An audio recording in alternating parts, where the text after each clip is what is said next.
The one who could do the most incredible thing should have the king's daughter and the half of his kingdom. The young men, and even the old ones, strained all their thoughts, sinews, and muscles. Two ate themselves to death, and one drank until he died, to do the most incredible thing according to their own taste, but it was not in this way it was to be done. Little boys in the streets practiced spitting on their own backs. They considered that the most incredible thing. On a certain day an exhibition was to be held of what each had to show as the most incredible. The judges who were chosen were children from 3 years old to people up in the 60s. There was a whole exhibition of incredible things, but all soon agreed that the most incredible was a huge clock in a case marvelously designed inside and out. On the stroke of every hour living figures came out, which showed what hour was striking. There were 12 representations in all, with moving figures and with music and conversation. That was the most incredible thing, the people said. The clock struck 1, and Moses stood on the mountain and wrote down on the tables of the law the first commandment, there is only one true God. The clock struck 2, and the Garden of Eden appeared, where Adam and Eve met, happy both of them, without having so much as a wardrobe. They did not need one either. On the stroke of 3, the 3 kings from the east were shown. One of them was coal-black, but he could not help that, the sun had blackened him. They came with incense and treasures. On the stroke of 4 came the 4 seasons, spring with a cuckoo on a budding beech bough, summer with a grasshopper on a stalk of ripe corn, autumn with an empty stork's nest the birds were flown, winter with an old crow which could tell stories in the chimney corner, old memories. When the clock struck 5, the 5 senses appeared: sight as a spectacle maker, hearing as a coppersmith, smell sold violets and woodruff, taste was cook, and feeling was an undertaker with crape down to his heels. The clock struck 6, and there sat a gambler who threw the dice, and the highest side was turned up and showed 6. Then came the 7 days of the week, or the 7 deadly sins. People were not certain which, they belonged to each other and were not easily distinguished. Then came a choir of monks and sang the 8 o'clock service. On the stroke of 9 came the 9 muses. One was busy with astronomy, one with historical archives, the others belonged to the theatre. On the stroke of 10, Moses again came forward with the tables of the law, on which stood all God's commandments, and they were 10. The clock struck again, then little boys and girls danced and hopped about. They played a game, and sang, 2 and 2 and 7, the clock has struck 11. When 12 struck the watchman appeared with his fur cap and halberd, he sang the old watch verse. 'Twas at the midnight hour. Our Saviour he was born. And while he sang, roses grew and changed into angel beads borne on rainbow-colored wings. It was charming to hear, and lovely to see. The whole was a matchless work of art, the most incredible thing, everyone said. The designer of it was a young man, good-hearted and happy as a child, a true friend, and good to his old parents. He deserved the princess and the half of the kingdom. The day of decision arrived.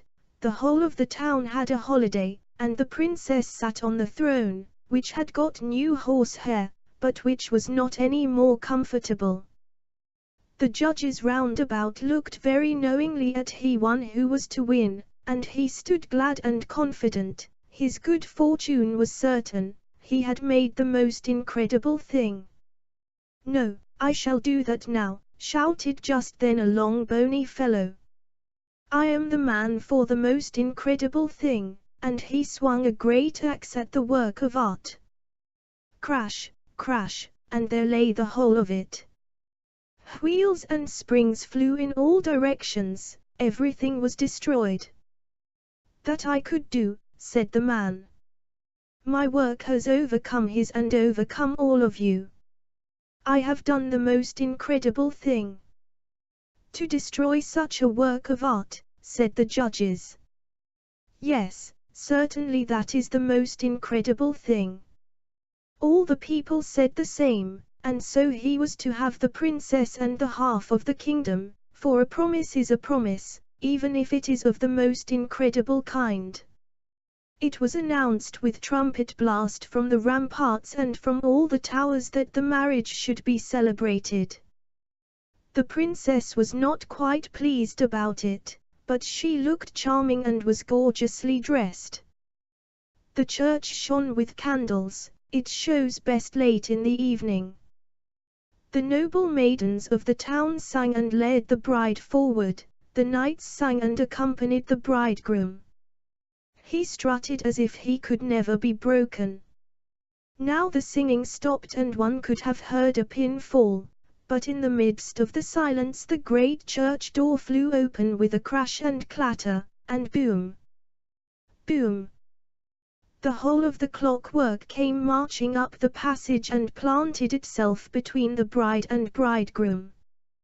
Dead men cannot walk again, we know that very well, but a work of art can walk again. The body was knocked to pieces, but not the spirit. The spirit of the work walked, and that in deadly earnest. The work of art stood there precisely as if it were whole and untouched. The hours struck, the one after the other, up to 12, and the figures swarmed forward. First Moses, flames of fire seemed to flash from his forehead. He threw the heavy stone tables down on the feet of the bridegroom and pinned them to the church floor. "I cannot lift them again," said Moses, "you have knocked my arm off. Stand as you stand now." Then came Adam and Eve, the wise men from the east, and the 4 seasons. Each of these told him unpleasant truths, and said for shame. But he was not in the least ashamed. All the figures which each stroke of the clock had to exhibit came out of it, and all increased to a terrible size. There seemed scarcely to be room for the real people, and when at the stroke of 12 the watchman appeared with his fur cap and halberd, there was a wonderful commotion. The watchman walked straight up to the bridegroom and struck him on the forehead with his halberd. "Lie there," he said, "like for like, we are avenged and our master as well, we vanish." And so the whole work disappeared, but the candles round about in the church became great bouquets, and the gilded stars on the ceiling of the church sent out long, clear beams, and the organ played of itself.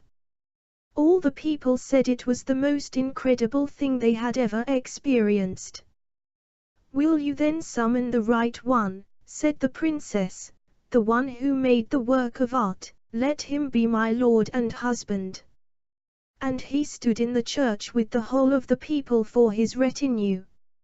All were glad and all blessed him, there was not one who was jealous, and that was the most incredible thing of all.